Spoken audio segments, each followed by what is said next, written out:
How you doing? I'm Gregoire, co-founder here at SHP Financial, and we've got some questions from folks that watch the TV show or come into our office for their first visit, and it's around market volatility, right? No one likes it, no one likes to experience it, but if you're in the market, it's part of the game.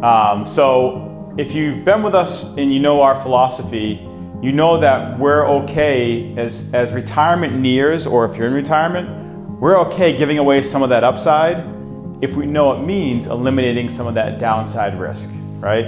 And so as you're watching this, if you are at the point where you're getting close to, or even better, in retirement, right? Are you taking too much risk? We always talk about if you have enough that you've saved up enough money to get to and through retirement, does it make sense to take that risk if you've already kind of won the retirement game? So I want you to think about your own situation. Do you fall in that? It's great to hit these home runs in these great market years. When we have the bad market years, is it worth that fall off? So some of the things that I say to my clients, and we started this back in 2003 when we opened the doors, so a lot of our clients know this philosophy, but I always say, listen, I'd much rather, as your advisor, I'd much rather that you be mad at me because the market's up 35% and you're only up 20%, than for you to be mad at me because the market's down 40% and so are you. As you know, if you've ever heard of sequence of returns risk, it's very difficult to make up losses when you're pulling out of your portfolio if those losses are substantial.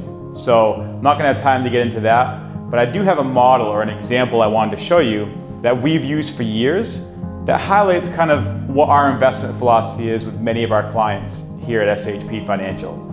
Now this changes for different folks, different people based on age and so forth, but I think it highlights the idea of sometimes it's okay to give away some of that upside. So in this example, I'm gonna just simply say we have portfolio 1 and portfolio 2. And I'm going to give you some basic information around each portfolio and you'll kind of decide.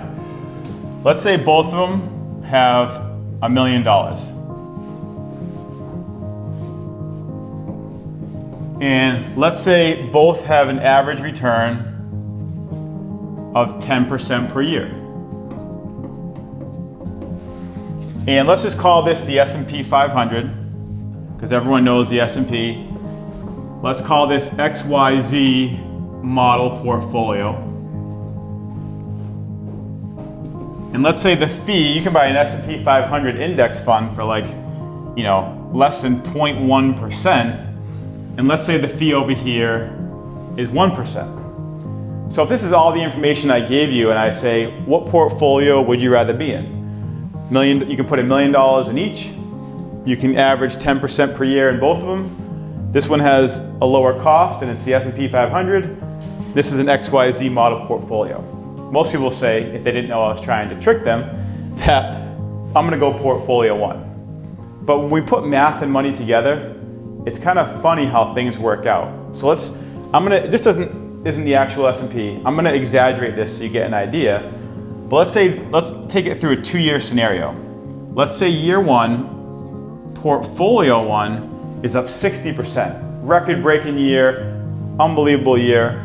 Over here, the first year, let's say portfolio 2 is up 30%. Still a really good year. But you're at your cookout, your neighbor's saying, they're bragging because everyone only brags in the good years, right? I made 60%, you only made 30%, you should have been more aggressive, blah, blah, blah, blah.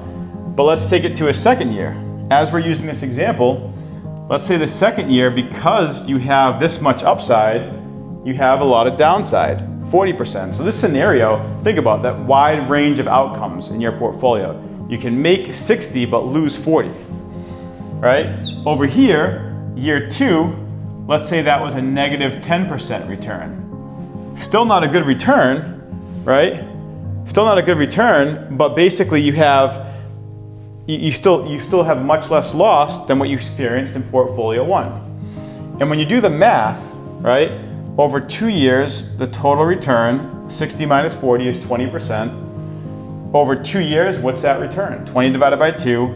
On paper, this averaged 10% per year, right? Over here, this is same thing, 20%, 30 minus 10, over 2 years divided by 2, 10% per year. So every time, I'd have folks 15, 20 years ago come in with their mutual fund statements.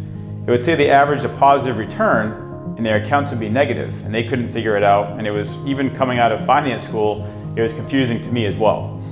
But if you look at how this math works out, again, still, most people probably say, oh, I'd rather have portfolio one. But let's say we had $1 million. First year it makes 60%. Now you have $1.6 million. Great year, right? Over here, you're way behind. Remember I said your neighbor is telling you, you should have been in my portfolio, I'm way ahead of you, right?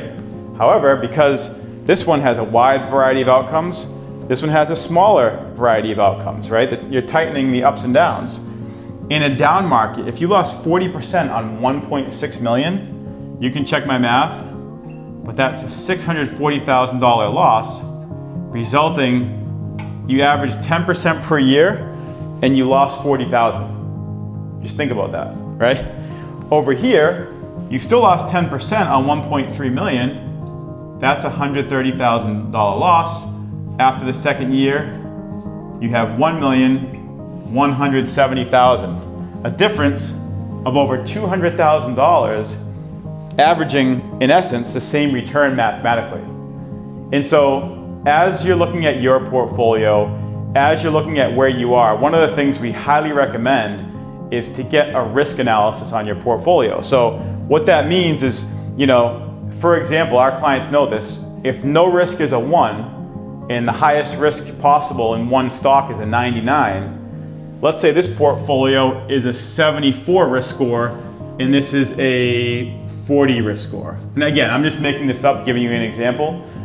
A lot of folks, when they come into our office for the first time, and we do a lot more than portfolio management, one of the first foundational things we do for many is to get their risk into a more appropriate factor for their retirement, right? Because again, as Warren Buffett said, it's insane to risk what you have in order to obtain what you don't need.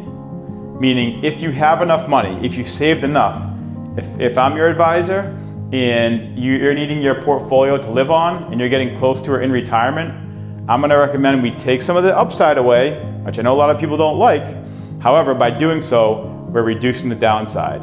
And this math shows you how math can, in the market, your volatility trumps returns in many instances. So make sure, are you in portfolio 1 or are you in portfolio 2? Because many people want to be in portfolio 2, then we analyze their portfolio and their statements and their 401ks, and it's like, you're closer to portfolio 1 than portfolio 2. So make sure you get that looked at and make any changes if need be. So as we're talking about this volatility, portfolio 1 versus portfolio 2, I highly recommend you take a look and find out, where do you stand in this? Because if I'm in your shoes and I'm getting ready to retire or looking at retirement or I'm already retired, I want to know where I stand. So what I recommend is getting a complimentary portfolio stress test. What we do is we analyze your statements, your 401ks, your IRAs, portfolios, and help assign a risk number. Maybe a 74, you can make this much in a good year and lose this much in a down year, and you might say, I don't want to lose anywhere near that amount, which means we might have to tighten it up and bring your risk number down so it's more appropriate for you. So to get this complimentary risk analysis, to see if you qualify for this, just call our office, 508-746-2400, 508-746-2400, or you can go to our website, it's shpfinancial.com. That's shpfinancial.com. Thank you so much for watching, and I hope you have a great day.